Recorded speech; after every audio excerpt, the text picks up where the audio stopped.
Waiting on me. All right, well, welcome to the UBUNTU Minneapolis Circle 499 first annual year in review. So some of these numbers are going to look good, and some of them are going to look not so good. They're neither good nor bad, they just are. That's right! Actually, they're all kind of good because before this we started with 0. So anything above 0, we're in good shape. So our totals for 2017, participants 19. That is how many people have decided to be involved in our recorded history. Contribution hours 84, transactions 221, transaction volume 3,996. Can you clarify participants again? That's how many people are involved in tracking the transactions. So this is more specific to numerical. It is, that's where I'm getting my record from. So all of the graphs look the same pretty much. The horizontal line is the months, and the vertical line is the values. So in this case, the values are measuring participation. So I'll show you a graph, and then I'll give you a moment, and then I'll give you my thoughts on it. So for this one, what's interesting to me is that we've got a consistent minimum of 9 people participating, which is pretty good, especially from the beginning, month number 1 all the way to 12. Contribution hours, that big spike in month 8 is going to show up on a lot of graphs, and even a little spike in month 2, that's going to become more pronounced in later graphs too. So if you remember in number 8, that was the painting crew. And we got a consistent 4-hour minimum starting with month number 4, which is, it's certainly better than 0.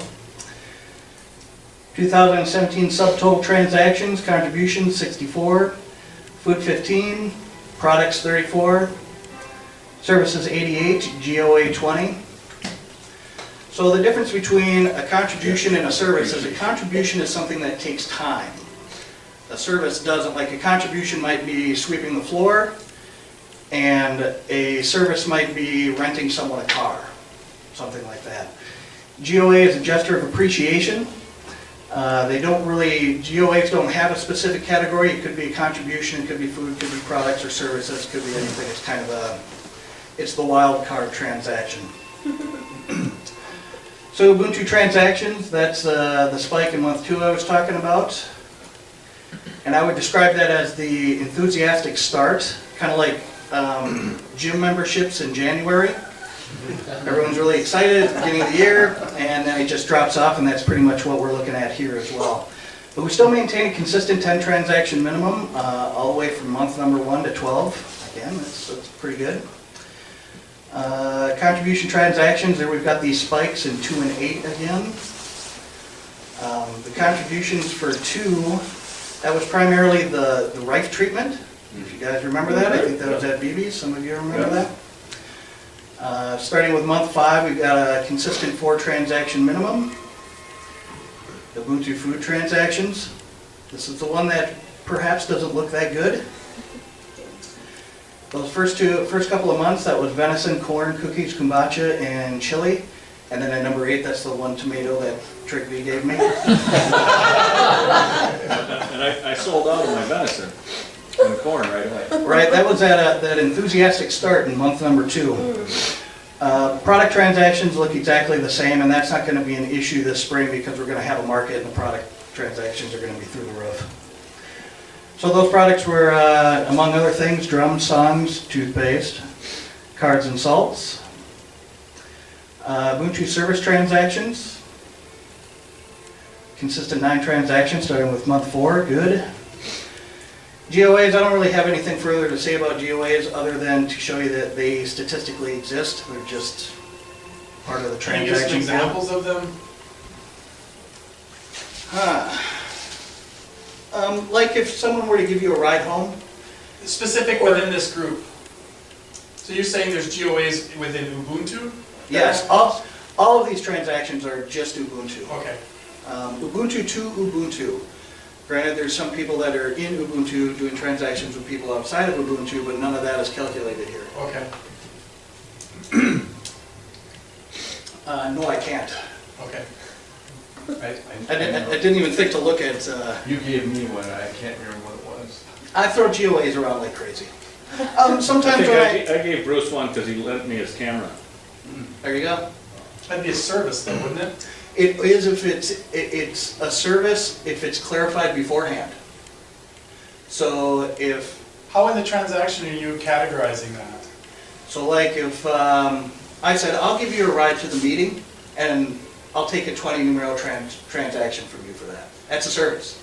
If I just give you a ride and we don't talk about transactions, you get here and you're like, I really appreciated that. I'm gonna go ahead and throw. I'm talking about within the transaction, I can't recall there being a field for the category when I do an online transaction.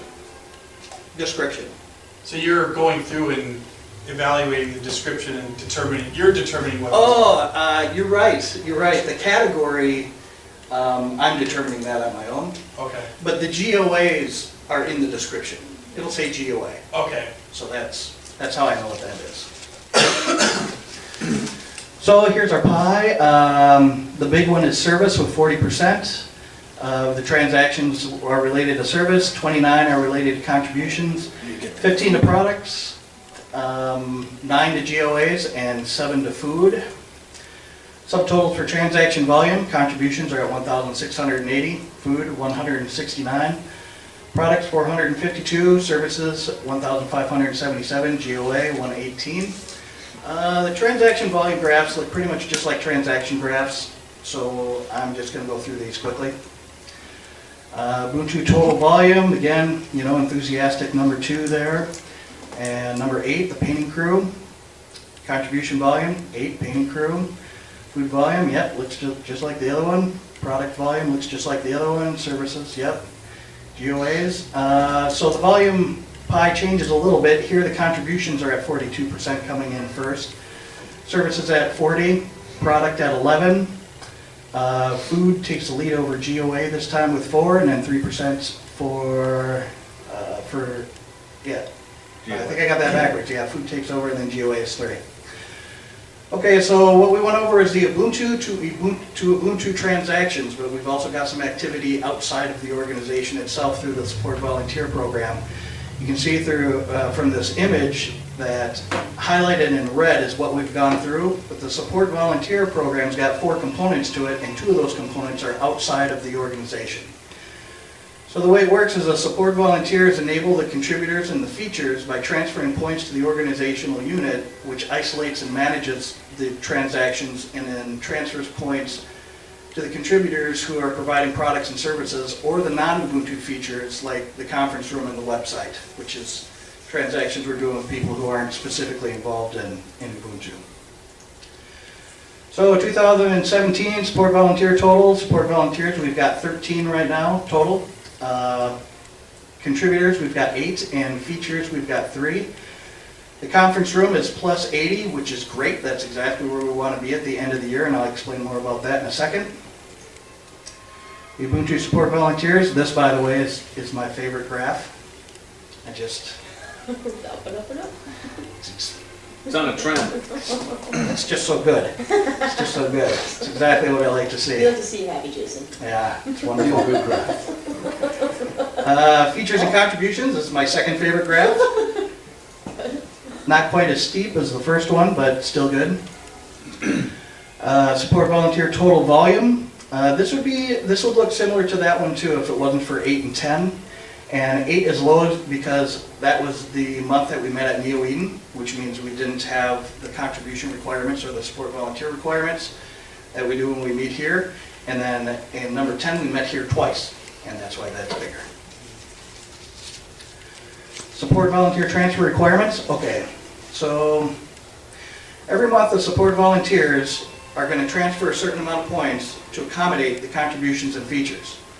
So the way that I come up with the requirement for that is I take the total volume of contributions and features, add them together, divide it by the number of support volunteers that I have, and whatever that number is a number that the support volunteers transfer each month. And right now it's been as low as 9 and as high as 27, and given the scale of the organization, my sweet spot is 20. I like to keep things right around 20 if I can. When we've got 1,000 support volunteers and 500 contributors and whatever, then that sweet spot's gonna move up to like 100 or 200 or something like that. But I like to keep it at 20 for right now. The conference room. What we want the points coming in to be larger than the points going out, and as of right now, that is the case. The relationship between us and the building here are complete opposites. We've got a steady flow of points going out, and the points coming in come in sharp spikes. And I assume that it's going to be the same situation for 2018. So what's going to happen is that plus 80 that we've got is going to dwindle down into the negative somewhere. It'll be, in a few months it'll be minus 60, minus 100, minus whatever. But then we'll have another project like painting the conference room, and that's going to jack it back up again and put us in the positive. You look like you want to say something to me. Well, I just was wondering if we're keeping track of any building improvements that Dave would like to see. If we have a list, if we have a job list, so that we can sort of schedule and organize that event, whatever it's going to be. We started out with a job list. 1, 2, 1, 2, 1, 2. That's kind of weird. 1. There we go. I started out with a job list, so I am going to go off of that. We're going to paint this place again, but the big one that I'd like to set up is Dave would like to have some kind of a scheduled maintenance of stripping and waxing and buffing the floor. Oh, okay. So if we can get that deal, then we're just going to be through the roof all the time. And Right. if we've got a lot of points in our basket, then we can start coming here more often. Ideally, maybe every weekend we could be here. Right. Okay, so 1, 2, and 3, that was before we had the deal. That's not, so there's nothing there. Painting crew, of course, it's number 8. And then you can see in our number 8 for the out, there is no red, and that's because we met at Neo Eden. Then you can see on 10, it's double because we had 2 meetings here. Conference room, we're in at 55%, out at 45%. We're 10% up. Again, that's where we want to be. So, is there a point to all of this beyond keeping score and setting goals? First of all, keeping score and setting goals is great in and of itself. But above and beyond that is we want to have a record of what we're doing. Because records create history, history creates culture, and cultures create society. And that is what we're doing here. We're creating the UBUNTU society. So, congratulations everyone on a great year, and I expect that 2018 will be even better.